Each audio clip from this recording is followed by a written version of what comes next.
What's up, y'all? Good morning. I'm going to go ahead and do my live for the day. And I really like today's topic. I'm going to go ahead and do my brief intro.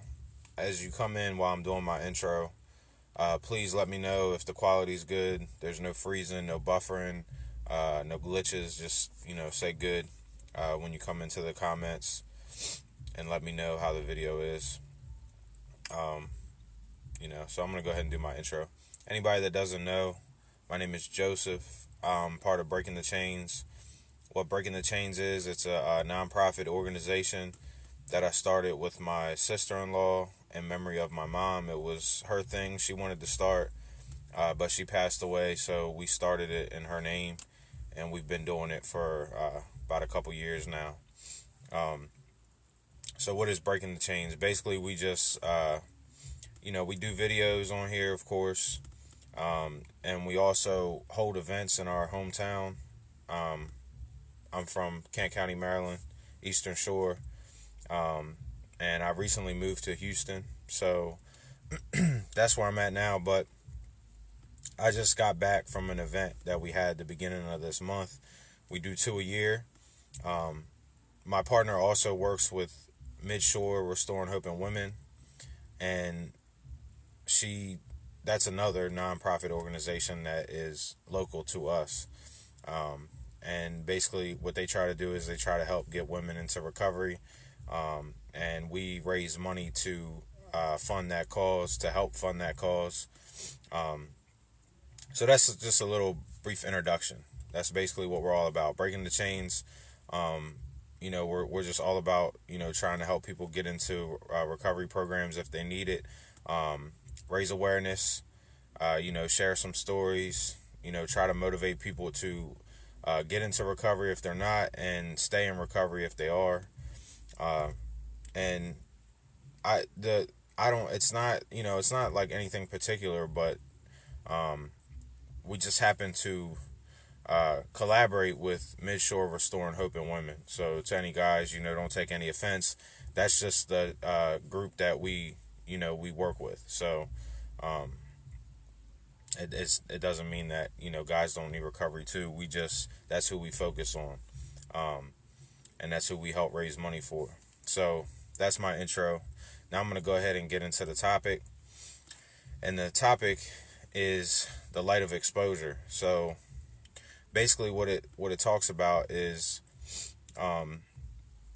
your character defects and your issues, your problems, they grow in the dark. So basically, what that means to me is, if you don't say anything, if you don't address something, if you hide stuff, if you keep stuff to yourself, you don't really stand much of a chance of fixing it. So the way I see it, and it says they die in the light of exposure. So basically, that means to me that, once you acknowledge that this is an issue for you, and this is something that you need to work on, and you bring it to light by, telling someone, or sharing it at a meeting, or sharing it on a recovery page, or sharing it with one of your friends, or you can just write it down. You can begin to work on that defect, you know. Um, and this is like a true statement even in the beginning. In order to get into recovery, you have to first acknowledge that you have a problem. If you don't think you have a problem, you're not going to change anything. And the same thing goes for anything else. It goes for any defect that you have, that you want to get rid of, that you want to try to heal from, or change. Anything you want to change about yourself, the first thing you got to do is acknowledge that this is something that prevents me from being a better person. Uh, Whether it's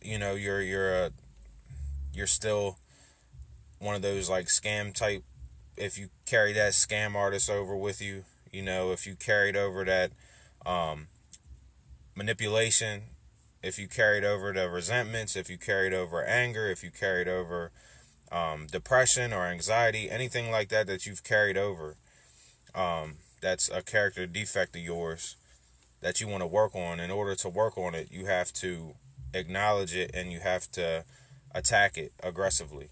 You can't just sit in the dark knowing that you have this problem and not do anything about it. Just, it's just going to get bigger and bigger and bigger until it takes over your life and threatens your recovery. So, recovery is not so much about staying clean and staying sober as it is, working on yourself and, trying to become a better person. If you do that, the staying away from drugs and alcohol, that'll kind of take care of itself, to be honest with you. And you'll watch that stuff reappear if you don't do what you got to do to work on yourself and continue to grow individually. Heal your spirit and, heal your mind and try to move on with your life. For me, I guess, one of my things was, anger, just low self-esteem, all those kind of things were things that I carried over. Anxiety, paranoia, I carried all that shit over with me when I got sober. And the more I started to, the longer I stayed sober and the more I started to live life the right way, or what I see the right way, the better things started to get. And then I could start to focus. Once I had drinking off my back, I could start to focus on, okay, now how can I get better? How can I become a better person? How can I improve my life even more? Honestly, when you quit drinking and doing drugs, in the beginning it's going to be hard, but your life will improve organically. Like, it just happens, because for a lot of us, that's really the only thing stopping us from having a good life. We just don't see it. And it's true, yeah, some of us like self-medicate, I had anxiety and depression, I was, awkward socially. I didn't really like to socialize. I got paranoid when I was around a lot of people. And that was long before I ever took my first drink, So, yeah, I had those things. But when I started drinking, I didn't drink because of those things. You know what I'm saying? But drinking brought those things more to my attention. Because when I drank, I became cocky, so I didn't have a low self-esteem. When I drank, I wasn't paranoid about anything because I didn't give a fuck, so that went away. When I started to drink, I wasn't depressed because I was having a good time. When I started to drink, I didn't have no problem being in groups of people or socializing with anybody, because that wall just collapses when you start to, for me, when I started to drink, that wall just fell down and I could just go up and talk to anybody or go in any crowd of people, because I just didn't care at the time. I didn't care what anybody thought of me. I didn't care about anything, honestly. But once you get sober, you get clean, those things kind of start to resurface. And we can't make the critical mistake of thinking that drinking or using drugs is healing these things. All it's really doing is putting a Band-Aid on them. And through long-term drinking and long-term drug use, there will be a flip that will happen. In the beginning, it might treat these things, but as you go on, you make your life so bad through all the decisions that you make when you're drinking and using drugs, that those things then become worse. So in the beginning, it might be, you might feel like, oh, this is helping me in every aspect of my life. But as time goes on, it'll start to make all those things worse, and it'll start to intensify all those things. Hello, Sandra. So, for example, when in the beginning, like I said, when you're drinking, it's like, yeah, all these things are better now, so I'm gonna keep drinking because it makes all these things better.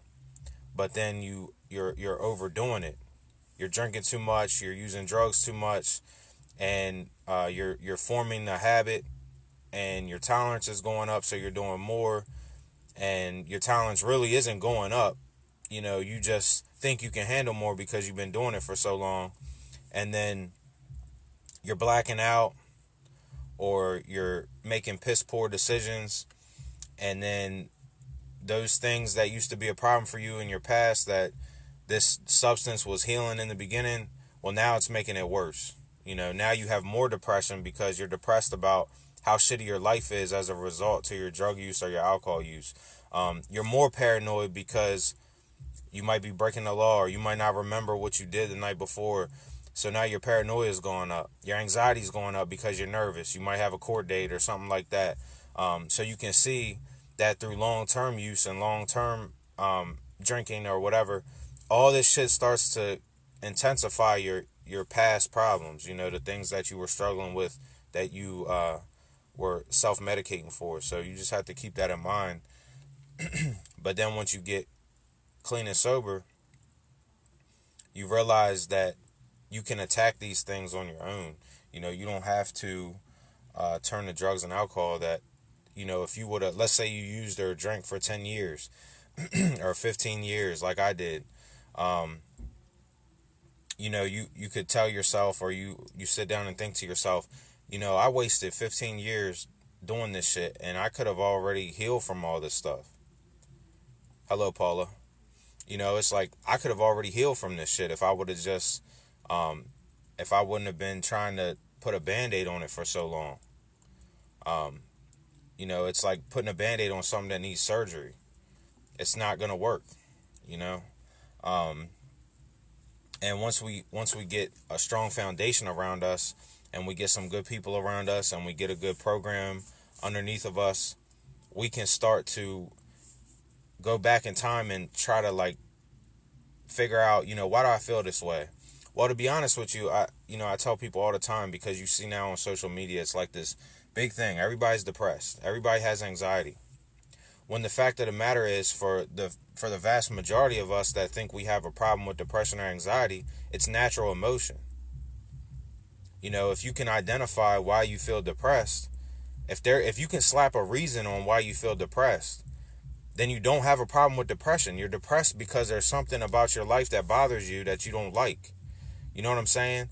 And you have to figure out how you can heal it, how you can move on.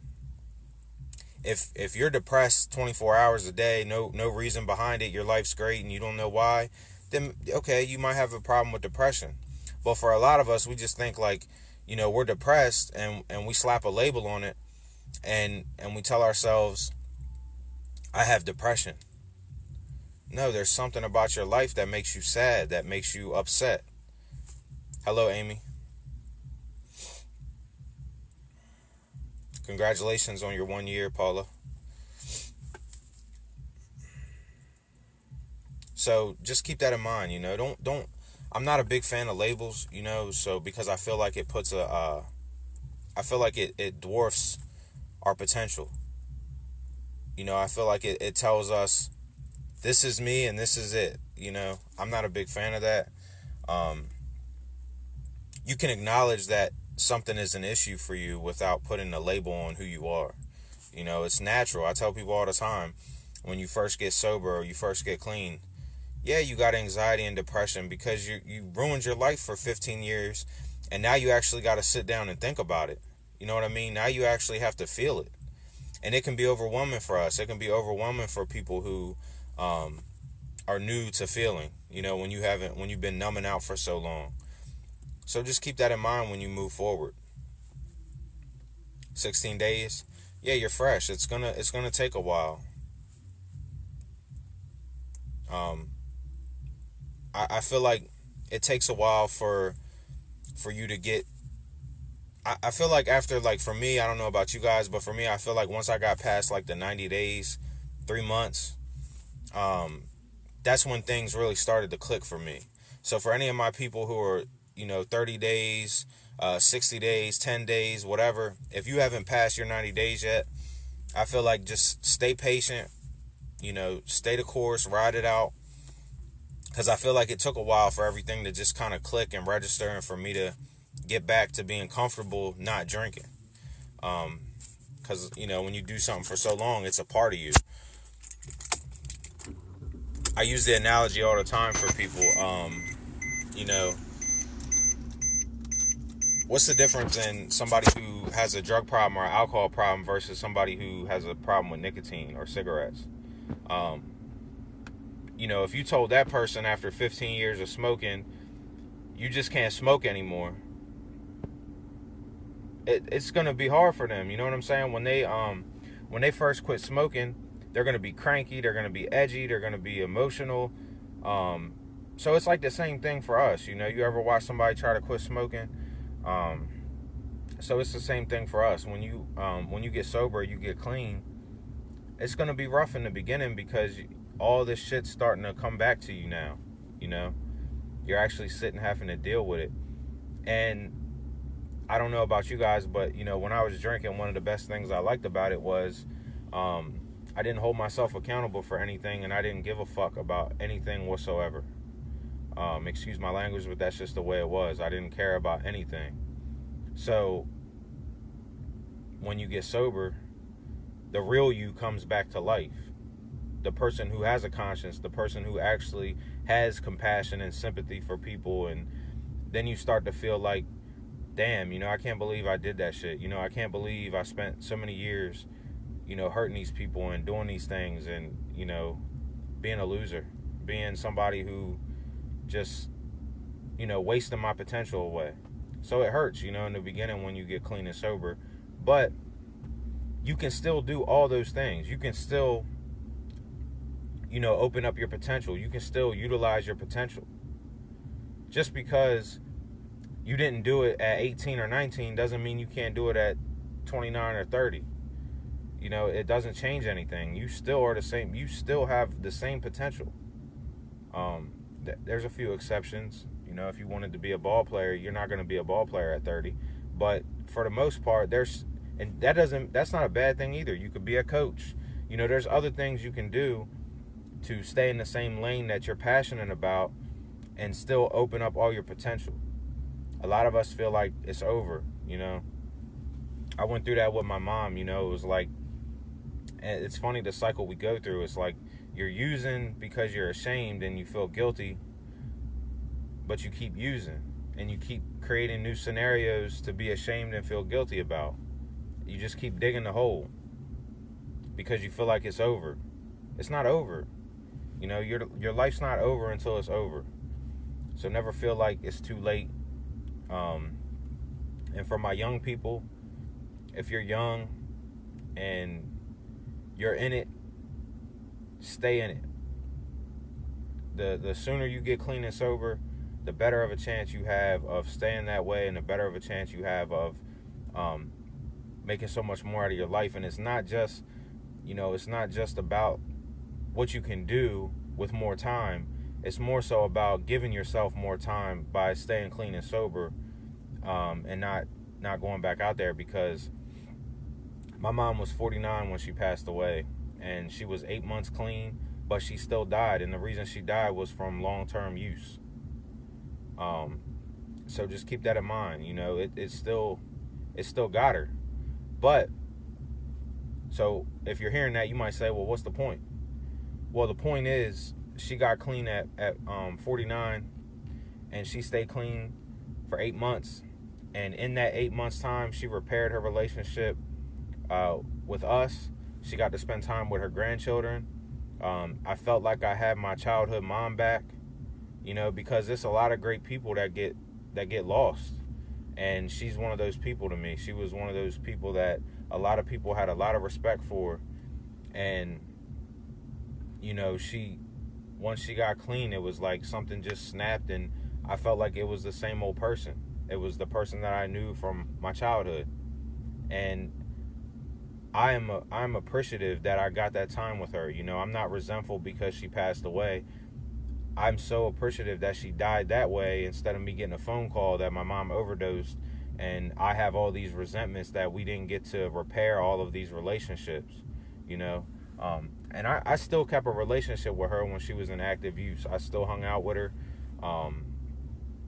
When she was having a good day, I'd go hang out with her, but it wasn't the same, because when we were growing up as kids, she was a go-getter. She was a hustler. She did everything she had to do to make sure that we had new clothes, we had big Christmases, we went on vacation. So she gave us a good life, but she lost her way, and it happens. And I don't want anybody that's young, I don't want that to happen to anybody else. I don't want any young people to keep shaving time off their life. I don't never try to be, doom and gloom and tell you, you're going to die if you don't get clean. But that's the truth. And you might not die tomorrow. You might not OD. But every time you use or you drink, you can go ahead and shave some time off your life. Go ahead and just shave it off. Whether it's a second, a minute, a day, an hour, a year, you can go ahead and just knock some time off your life.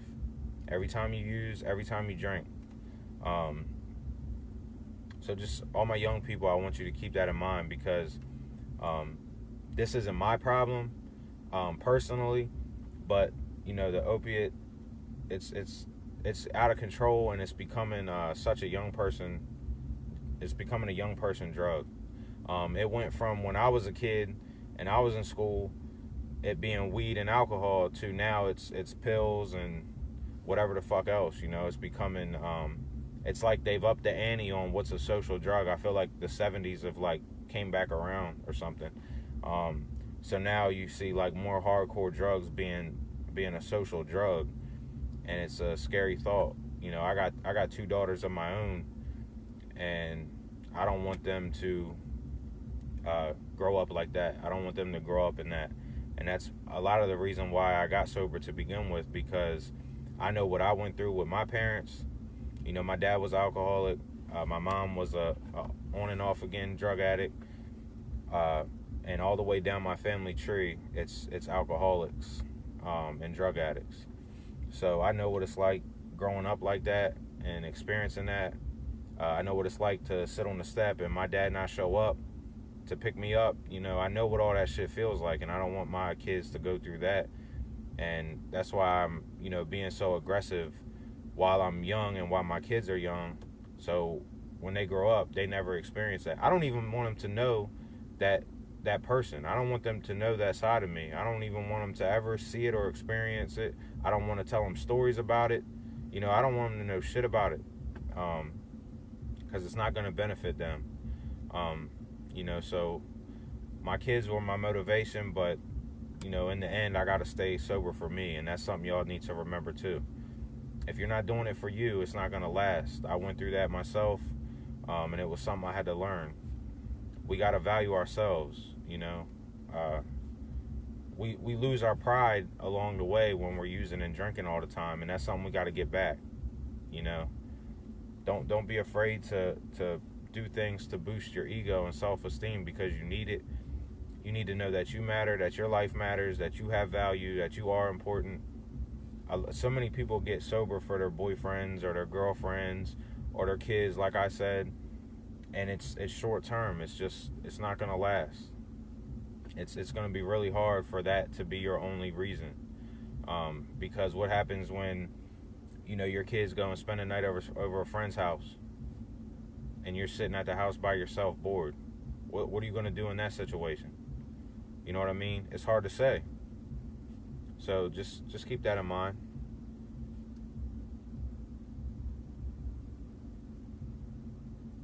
Yeah, the pharmaceutical industry is a problem. It's a big problem.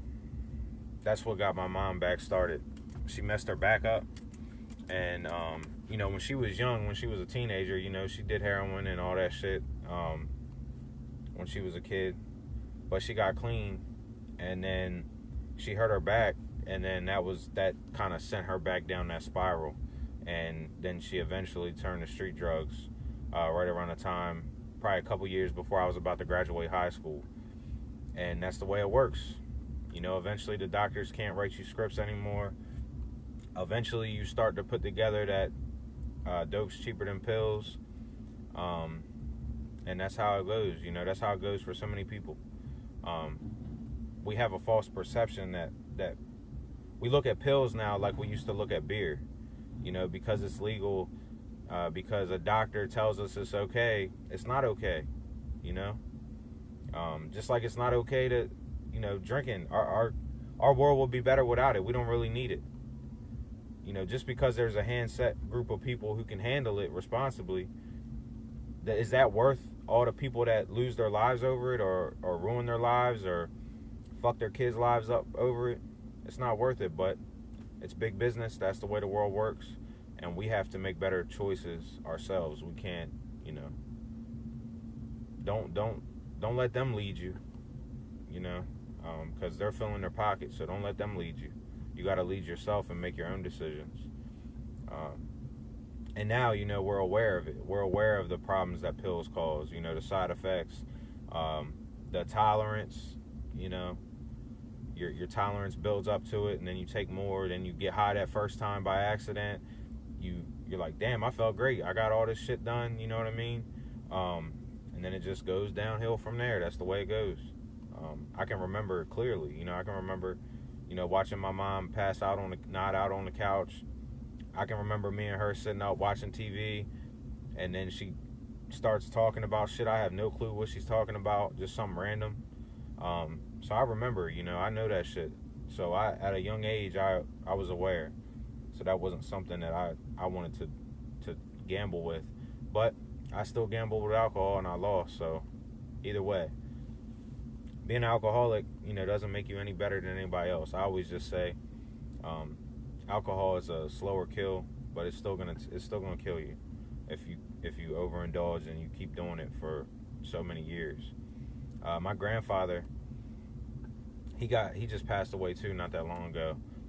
He was, I believe, 71, and he was ate up with cancer, but because he wasn't a doctor guy, but he still lived till he was 71. So hey, but he quit drinking when he was 32. He quit drinking right around the same age I quit. And he stayed sober the rest of his life. He stayed sober for almost 40 years. And he still ended up with cirrhosis of the liver. So when they tell you, like, yeah, your liver's the only organ that heals itself. I mean, your body has limits. There's only so much you can do to your body before it just says that's enough. And my mom, same thing. She was a trash can addict. She did everything, but, she had Hep C. Her lungs were in bad shape. Her liver was in bad shape because of the Hep C. Her heart was enlarged. So all this came from long-term drug use. And to me, when I think of my life ending, I don't think of it ending at 49. So just keep that in mind, all of you, old, young, whatever. You have time. You can still add time to your life.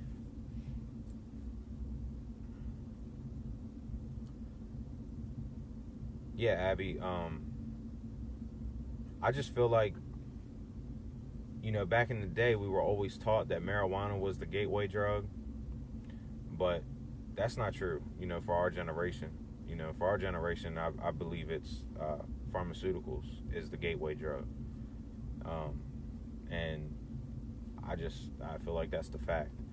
I'm not going to talk about marijuana or my opinions on it on here because, I don't want to ruffle feathers or get in trouble, or I don't like controversy. It's not my thing. But to me, and we're all seeing that. We're seeing it happen now. We're seeing finally there's so much evidence and so much stuff that finally people are starting to acknowledge, that this pill thing is getting out of control. And more than likely because those people who make the big decisions is probably starting to affect their household. It's probably starting to affect their children or their grandchildren. And they're like, damn, I wasn't intending for this to happen. We got to do something now. I've never seen anybody OD from weed before, So, just something to think about. And I'm not an advocate for it. I couldn't care less. I don't smoke. It's not my thing. Never was. I was always a drinker. So, but, we can't deny the evidence. We can't deny the science of it. And, it's just a shame it took this long. But it is what it is. And they are starting to arrest doctors, but I feel like that's a Band-Aid. You know what I mean? I feel like they're making doctors be the fall guys, Doctors can only, if there was a limit put, like a blocker put on them, per client, you can only write out for this many pills. And they have your name in this, they got your name for anything else. If they need to get you for your school loans, or if you owe the government or the IRS, they know where to find you. They know everything about you. But when it comes for somebody writing you a script for drugs, we just lose track. I go to this doctor, he give me a script. I go to this doctor over here, he gives me a script. My mom used to do that shit all the time, so I know it. I know it for a fact. But if there was a blocker put on the person, you register your name in the system, this person already got a script for this, and it comes up in every doctor's system, Well, that's what I'm saying for Big Pharma. I feel like doctors are taking the fall. They're playing fall guys for Big Pharma. Um, I feel like it's short-sighted to just punish doctors. I feel like they need to go after the pharmaceutical industries, not the doctors. Cut out the middleman. Go straight to the source. But they're not going to. Not anytime soon. They got plenty of doctors they can use for fall guys before they get to that point. So I don't look for it happening. But bottom line is, we know. We're aware now. Ignorance is bliss, but there's too much information out there now, so we know better. We need to teach our kids better and just move on from there. And that kind of relates to the topic. We were in the dark about this thing for so long, but now we all know it's all in the light. You see new articles every day on social media. Yeah, now they're starting to put limits on it, but they've arrested a bunch of doctors along the way, making them take the blame for something that wasn't their issue. They're being pushed to do that. That's why we can't afford health care in this country, because they rip off the insurance companies.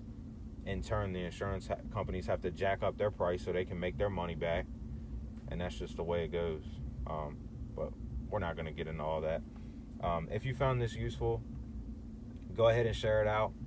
If you need anything, you can add me on my personal page. You can send me a message anytime. I will try to help you the best I can. Disclaimer, the conversation only goes as far as you want to take it. I'm not going to babysit you. I'm not going to twist your wrists. If you're struggling and you've brought me your information and I give you a suggestion and you come back to me later and you didn't try what I told you to try, but you're still struggling, I probably will not respond to you, or I will repeat what I told you the last time. So just know that. Casual stuff, no big deal. But if you really come to me seeking help and you need some help and you're struggling and I give you advice and you don't do anything with it, I don't know what else you want me to do. This recovery is a personal journey, and at the end of the day, you have to make the choice. So I can help you, but I can't fix you. That's something you just need to know that. Nobody can. Only you can fix you. Y'all have a good day, and, keep an eye out. I come on here frequently, so have a good day. I'm from Kent County, Maryland, Eastern Shore, but I currently live in Houston, Texas. So, all right. Y'all have a good one.